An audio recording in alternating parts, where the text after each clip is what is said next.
लेकिन क्या आप जानते हैं, दिल्ली का ये भावी सुल्तान एक ऐसी त्रासदी के बीच पैदा हुआ था जिसने उसकी तकदीर लिख दी थी।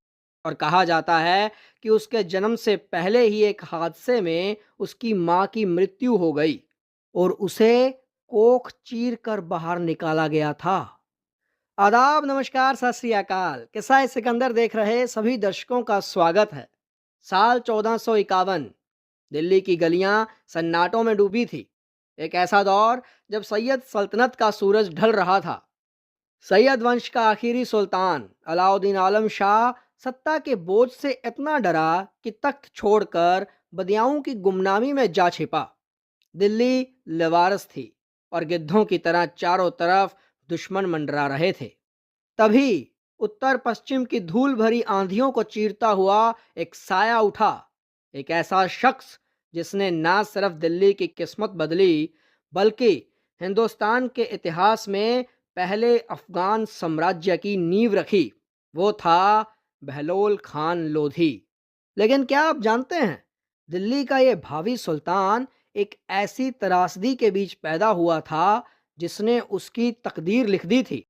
बहलोल के पैदा होने से पहले ही उसके पिता उसे छोड़कर चले गए थे और कहा जाता है कि उसके जन्म से पहले ही एक हादसे में उसकी माँ की मृत्यु हो गई और उसे कोख चीर कर बाहर निकाला गया था।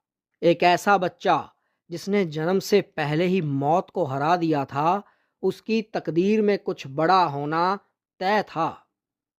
छाहू खेल कबीले का ये लड़का अपने चचा इस्लाम खान की छतर छाया में पलकर शेर की तरह जवान हुआ। इस्लाम खान जो सरहंद के गवर्नर थे, उन्होंने बहलोल की प्रतिभा को पहचान कर उसे अपना उत्तराधिकारी बनाया। धीरे धीरे बहलोल ने अपनी सैन्य शक्ति बढ़ाई और पंजाब के एक बड़े हिस्से पर कब्जा कर लिया। मोहम्मद शाह के शासनकाल में मालवा के सुल्तान ने दिल्ली पर हमला किया। तब उसने मदद के लिए पुकारा लाहौर के अफगान गवर्नर बहलोल लोधी को। बहलोल ने मालवा को खदेड़ दिया। सुल्तान इतना खुश हुआ कि उसने बहलोल को खाने खान की उपाधि दी और उसे अपना बेटा कहकर पुकारा।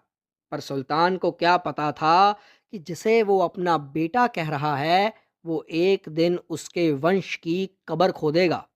यही वो पल था जब लोधी वंश के उदय की नींव पड़ी। जब दिल्ली में अराजकता का तांडव मचा था, तब बहलोल ने तलवार की बजाय दिमाग का इस्तेमाल किया। साल 1451 में उसने बिना किसी बड़े रक्तपात के दिल्ली के सिंहासन पर कदम रखा। उसने खुद को बहलोल शाह गाजी घोषित किया। लेकिन याद रखिए, ये वो दिल्ली नहीं थी जो खिलजी और तुगलक वंश के समय की थी।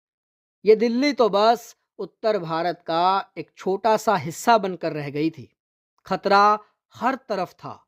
पश्चिम में महमूद बेगड़ा का गुजरात शक्तिशाली था, तो राजस्थान में राणा कुंभा के किलों की दीवारें लोह की तरह मजबूत थी।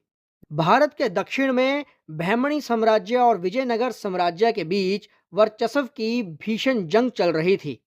बंगाल भी दिल्ली से पूरी तरह स्वतंत्र था और वहां के सुल्तान अपनी अलग सत्ता चला रहे थे। लेकिन सबसे बड़ा खतरा था पूर्व से, जौनपुर का सक्रिय साम्राज्य। जौनपुर दिल्ली को निगलना चाहता था। जौनपुर की बेगम मलिका जहां दिल्ली को अपनी जागीर मानती थी। बरसों तक खूनी जंग चली, लेकिन बहलोल हार मानने वालों में से नहीं था।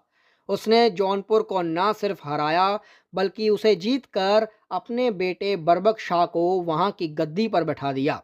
दिल्ली ने फिर से अपनी खोई हुई साख पाना शुरू कर दिया था। अक्सर सुल्तान ऊंचे तख्तों पर बैठते थे, लेकिन बहलोल का अंदाज जुदा था। वो खुद को सुल्तान नहीं, अफगान सरदारों का भाई मानता था। हैरानी तो इस बात की है कि अगर कोई सरदार उससे नाराज होता, तो बहलोल अपनी पगड़ी उसके पैरों में रख देता और कहता, अगर तुम्हें लगता है कि मैं काबिल नहीं, तो किसी और को चुन लो।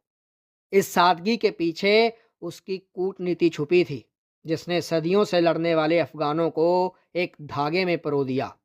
उसने बहलोली सिक्का चलाया, जो उत्तर भारत में व्यापार के लिए काफी लोकप्रिय हुआ और अकबर के समय तक प्रचलन में रहा।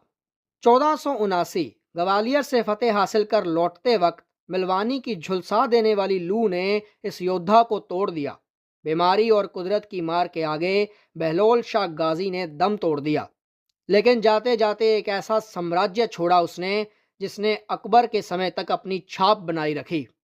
बहलोल तो चला गया, लेकिन क्या उसका बेटा इस बिखरी हुई विरासत को संभाल पाएगा? क्या वो दिल्ली को फिर से हिंदुस्तान की धड़कन बना पाएगा?